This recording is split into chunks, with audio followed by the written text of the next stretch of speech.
Salut tout le monde, donc salut aux élèves du SIAM et de l'IMFP. Alors ça me fait un peu bizarre de vous parler comme ça par vidéo, mais bon, je crois qu'on n'a pas trop le choix en ce moment. Espérons que ça dure pas trop, et j'espère que vous allez bien. Donc, ce qu'on va faire là, on va continuer sur live, ce que j'avais prévu de faire avec vous en vrai.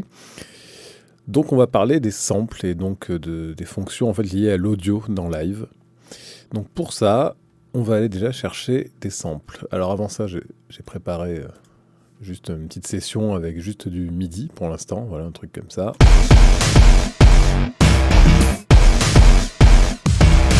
Voilà, toujours dans la finesse, hein, n'est-ce pas?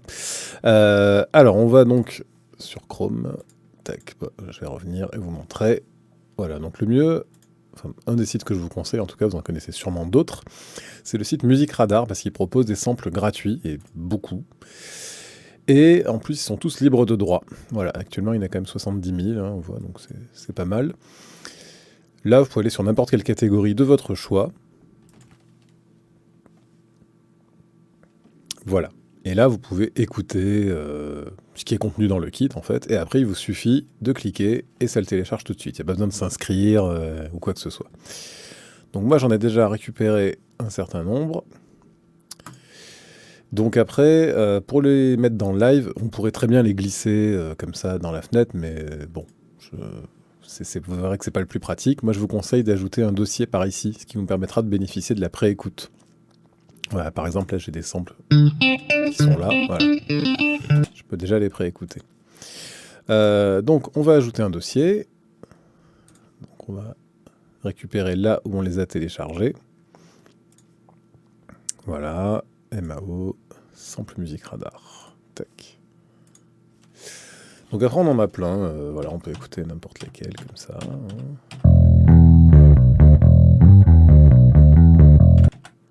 Il y a vraiment un petit peu de tout. Il y a deux types de samples, il y a tout ce qui est les boucles, comme ça. Et on a aussi tout ce qui va être ce qu'on appelle des one-shots. Par exemple là, le one-shot, ça va être ça. Genre un clap, un kick, une cymbale, etc. Ou même pas forcément que des samples de batterie d'ailleurs, un peu de tout. Mais voilà, c'est pas des boucles, c'est juste des éléments qu'on va pouvoir mettre dans live par divers moyens. Alors déjà, si je veux mettre une boucle, il va y avoir déjà un souci de tempo, mais que live va résoudre de lui-même. Par exemple, là, je veux mettre un sample de batterie qui tourne à 80, or mon morceau est à 100. Donc ce que je vais faire, je vais l'importer directement, et là c'est une des grandes forces de live en fait, c'est qu'il va nous le caler directement sur le tempo. Voilà, je vais mettre juste ça et une des batteries que j'ai dans le morceau.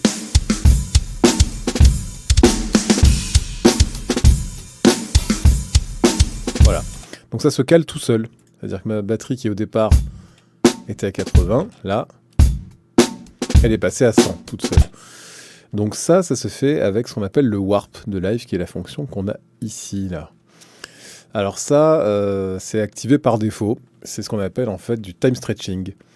Du coup, ça permet que le fichier soit automatiquement mis au bon tempo.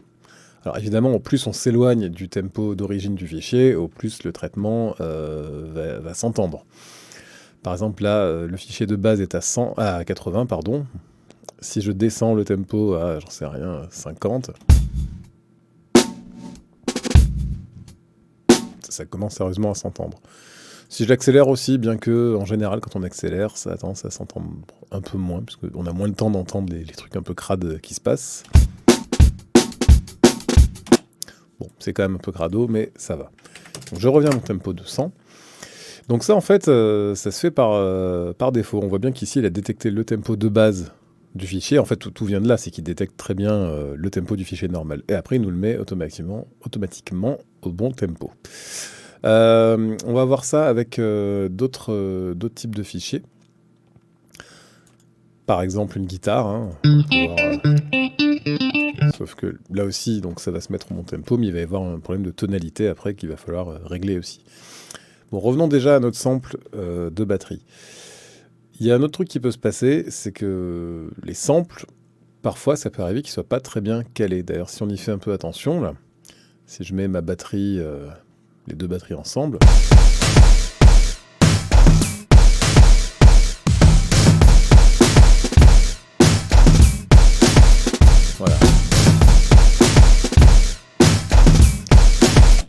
fait, on entend bien qu'il y a des tout petits décalages, parce que forcément, ce que j'ai fait en MIDI, j'ai tout quantisé, donc voilà, tout est droit. Alors que ma boucle audio, ça se voit même graphiquement, mais ça s'entend aussi. Il y a des endroits, voilà, c'est un petit peu en avance, par exemple ici. Donc là, ça va être très simple, en fait, c'est ce que je vous ai mis dans le document que je vous ai envoyé avec. Il va falloir mettre des points de warp dessus, il suffit de double-cliquer. Et l'audio va devenir en quelque sorte élastique. Voilà, je vais mettre des points sur les transitoires les plus marqués, en gros c'est kick et snare. Et après, on va pouvoir bouger ce qu'on veut. Alors attention, quand vous bougez une transitoire comme ça, il faut juste faire attention à bien mettre un marqueur avant et après. Voilà. Parce que sinon, évidemment, voilà, si je décale ça, ça va décaler tout le reste. Donc, on met d'abord un marqueur avant et après, et on recale ce qu'on veut. Tac. Voilà, rien qu'en recalant ça, déjà, ces 3 événements, là, normalement, ça devrait être pas mal. On va le mettre avec la batterie.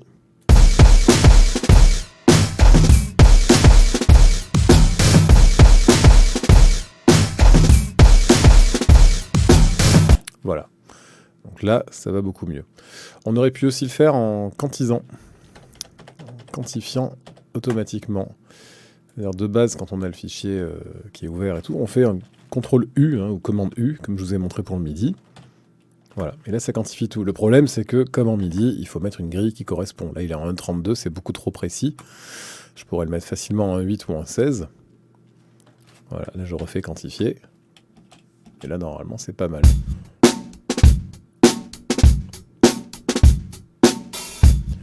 Donc ça marche aussi. Alors parfois il a tendance à trop quantifier du coup, parce que là la moindre crête qui ne sera pas alignée, il va l'aligner tout seul. Donc c'est pour ça que ça dépend des fois, mais en général je préfère le faire à la main quand c'est possible. Voilà, donc une fois qu'on a corrigé ça, la boucle elle est prête, on peut l'exploiter un peu comme on veut dans Live. On va voir un autre type de sample, un sample mélodique. La guitare qui est au départ à 110, elle va donc passer à 100, donc la met sur une autre piste. Voilà.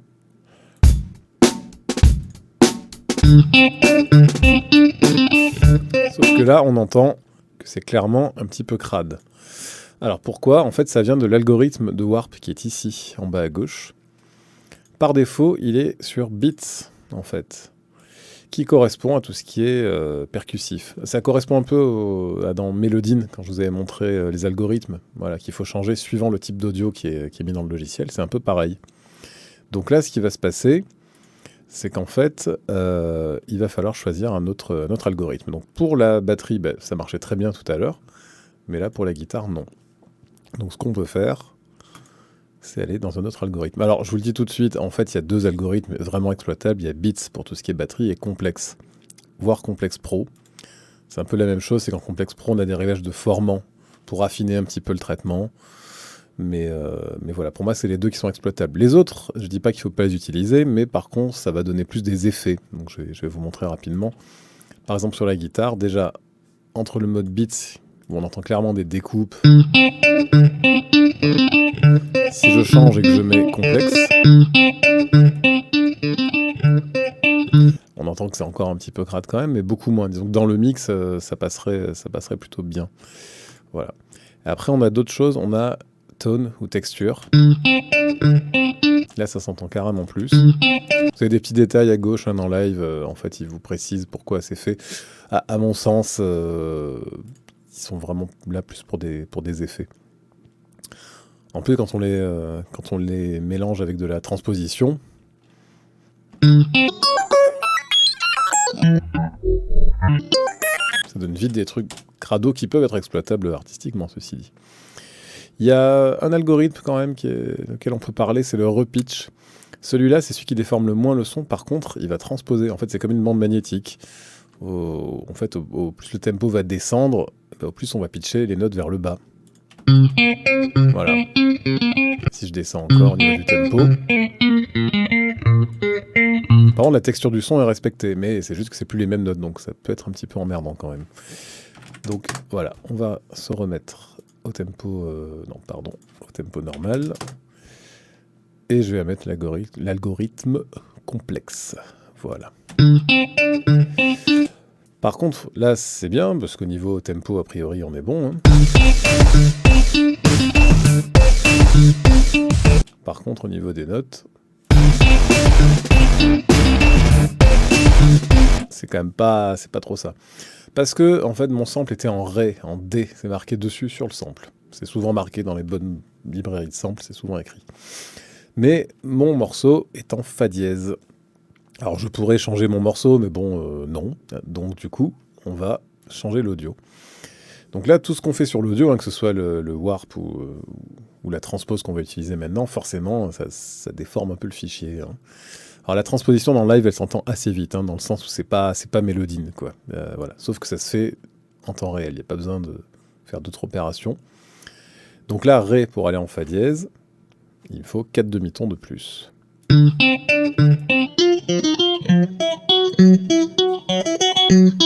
Bon, ça s'entend assez vite, hein, malheureusement. Mais bon, dans le mix, on va voir si ça passe.